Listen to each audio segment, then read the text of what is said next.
আজকে শ্রাবণ মাসের দ্বিতীয় সোমবার, তো তাড়াতাড়ি করে ঘুম থেকে সব কাজ কমপ্লিট করে নিয়েছি। আর এদিকে বাবা ফুলমালাও নিয়ে চলে এসছে।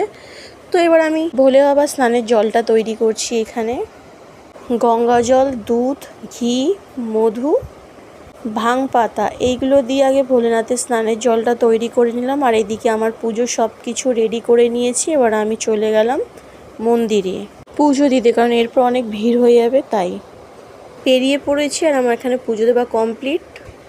এই যে হচ্ছে আমাদের বাবা বসে আছে। আর এখানে আমি পুরো মন্দিরটা একটুখানি করে দেখিয়ে দিলাম। সত্যি আমাদের মন্দিরটা খুবই সুন্দর, দেখার মতন। তো এইবারে আমি মন্দির থেকে বেরিয়ে গেলাম।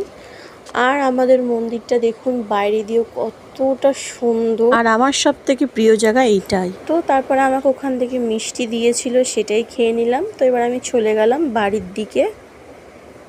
আর যেহেতু উপোস করেছি, তাই পায়ে অনেক দিন পর আলতা পড়েছে, আর দেখেও খুব ভালো লাগছিল। তো এই যে আজকে ওয়েদারটাও দেখুন একদম মেঘ করেছে।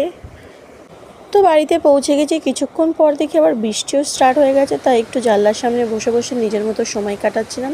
সো আজকের ব্লগটা কেমন লাগলো অবশ্যই জানাবেন। Thank you so much for watching.